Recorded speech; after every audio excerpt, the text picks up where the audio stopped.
Hello, good morning student of standard 6। कैसे है? मज़े में ना? अभी मैं आपकी इंग्लिश बुक के स्टैंडर्ड नंबर 6 के यूनिट नंबर 2 का एक्टिविटी नंबर 5 और 6 ले रहा हूँ। आप नोटबुक, बॉल पेन सब लेके बैठ जाइए, बराबर। उसमें लेसन नंबर जो यूनिट नंबर 2 है, टू मोछो, उसमें से रेनबो एक्टिविटी में लेता हूँ।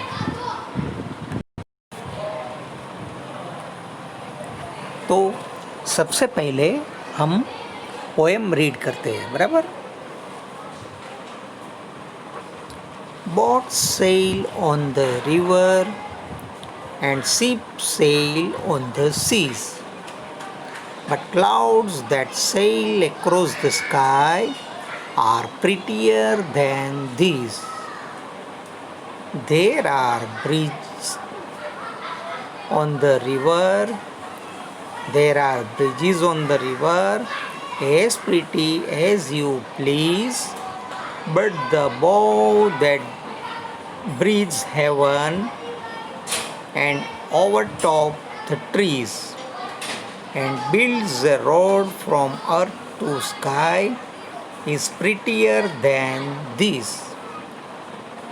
इस पोएम को क्रिस्टीना रोजेटी ने लिखा है। क्रिस्टीना रोजेटी की जी ये पोएम है, ये क्या बताती है?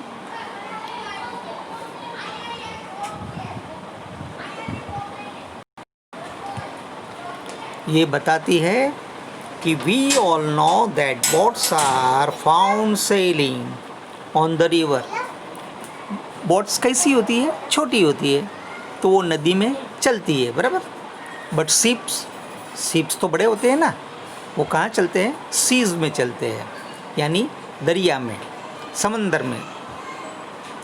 But clouds that sail across the sky, लेकिन आकाश में जो बादल चलते हैं वो इससे भी अनोखे और सुंदर होते हैं।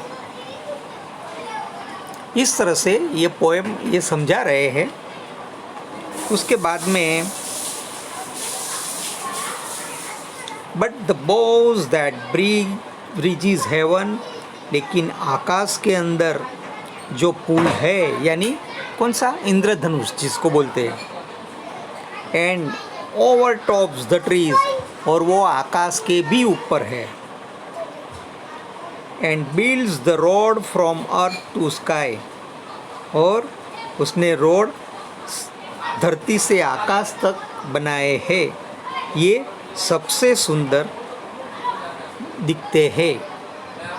ये इस तरह से पोएम समझाई है।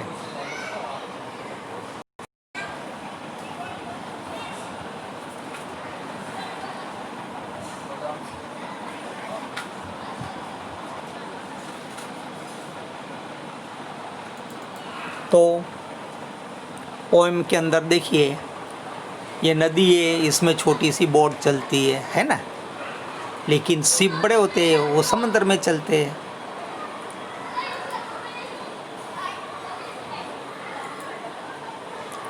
और आकाश के अंदर बादल चलते हैं।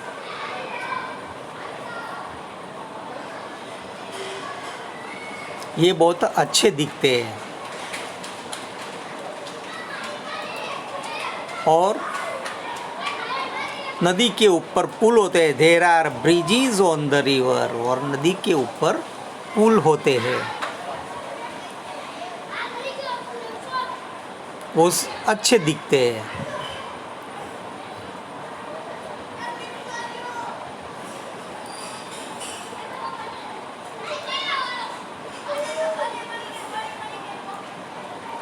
But the bows that bridge heaven, लेकिन आकाशी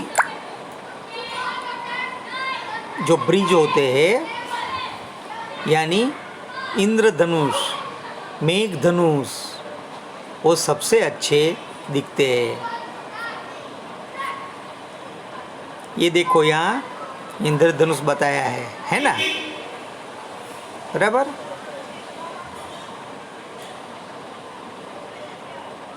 तो ये पोएम का सार आपको पता चल गया, बराबर।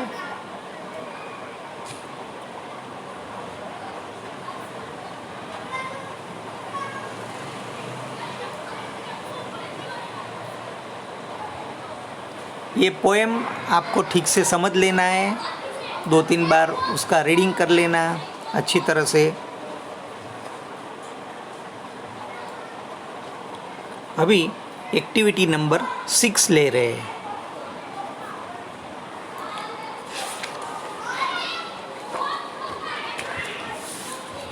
एक्टिविटी नंबर 6 जो है उसके अंदर बहुत से शब्द दिए हैं। पहले ये शब्द का अध्ययन करते हैं।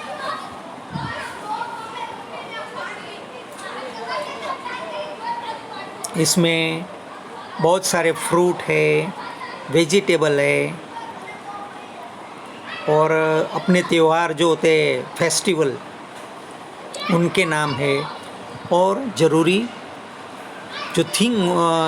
चीज़ें होती है उसके नाम है ना। अभी हमें क्या करना है, उसको योग्य जगह पे उनको लिखना है हमें। विंटर, समर एंड मानसून, ये 3 ऋतुएं दी है। ये 3 ऋतु के अनुरूप है सब ये हमें लिखना है। तो देखते हैं कौन से वर्ड्स है। Banana, grapes, mango, apple, watermelon, sugar cane, guava, जाम्बू, ये सब फ्रूट के नाम दिए है ना। और वेजिटेबल के नाम कौन से हैं? Ladies finger, cabbage, brinjal, cauliflower, carrot, carrot और बिटर गॉर्ड, फिर पोटैटोज, ऑनियन, ये सब शाक भाजी के नाम है। फिर आते हैं हमारे त्योहार, फेस्टिवल है ना। तो चलो उसमें देखते हैं। उत्तरायण, दिवाली, होली, रक्षाबंधन, क्रिसमस, जन्माष्टमी, ये त्योहार के नाम है।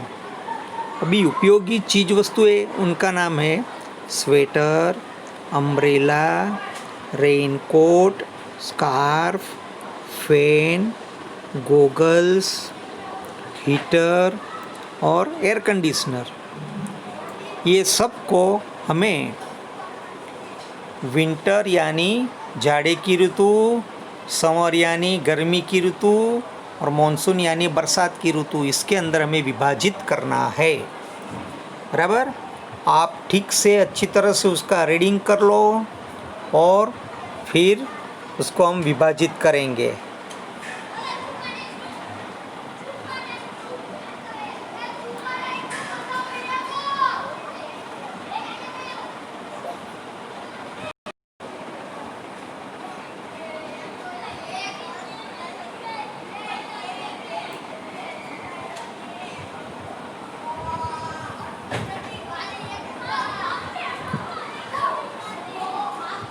यहाँ विभाजित करके आपको दिया है। देखो, विंटर की ऋतु यानी ठंडी की ऋतु में कौन से फ्रूट होते हैं? एप्पल, शुगर केन और गुआवा।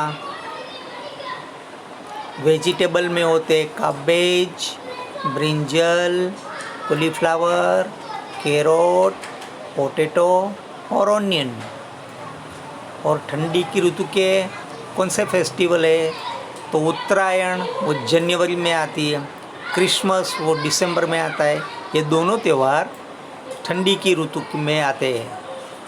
यूज़फुल थिंग्स में स्वेटर, स्कार्फ और हीटर।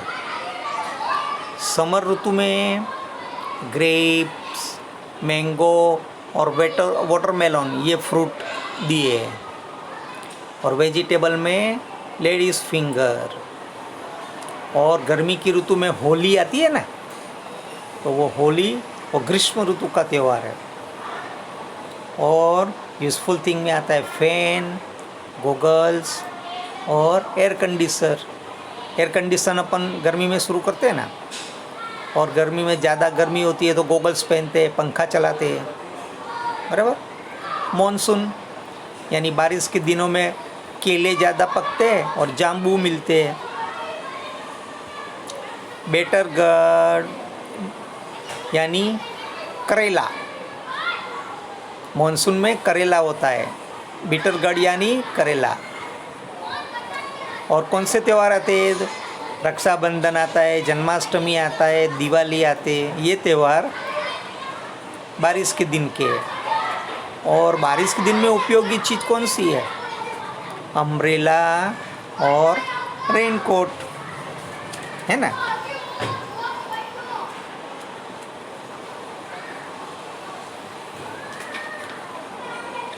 ये आपको ध्यान से लिखना है, बराबर। अभी ये जो एक्टिविटी दी है उसमें क्या करना है हमें? देखो लिखा है, कोठानी नीचे आपेला वाक्यों सांभળી बोलो। इसके नीचे जो 10 सेंटेंस दिए ना, ये हमें पढ़ना है और वो कौन सा दिन बताते हैं ये लिखना है हमें, बराबर। तो ये सेंटेंस कौन सा है? एक,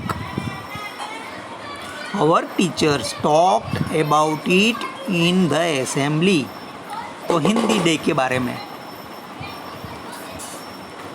we watched a play about Gandhi ji and Sardar Patel. Student played the teacher's role. We collected photographs and information about Dr. Ambedkar. We planned a quiz on the poet and writers of Gujarat. Our school has vacation, but we gathered to plant saplings in our ground. 7 number का sentence. Our school has a holiday, but we gathered to remember Gandhi ji. 8 number, we celebrated Praveshotsav. 9, we participated in the sport day. और 10 number का वाक्य, we watched a children's film on that day. ये जो sentence है उसको हमें classified करना है। तो कैसे करेंगे? देखो, मैं तैयार किया हुआ आपको बताता हूँ।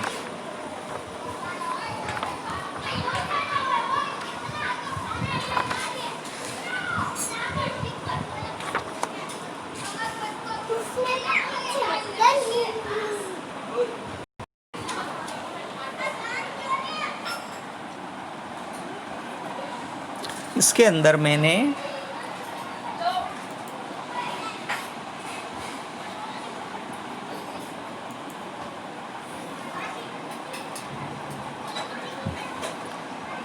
कौन से डे को कौन से उत्सव होते हैं इसकी डिटेल आपको दी है। ये आप ध्यान रखकर आपकी नोट में लिख लेना। और ये सब 5 टाइम लिखना है। ये आपका होमवर्क भी साथ में दे रहा हूँ, बराबर। ओके, मिलते हैं, बाय।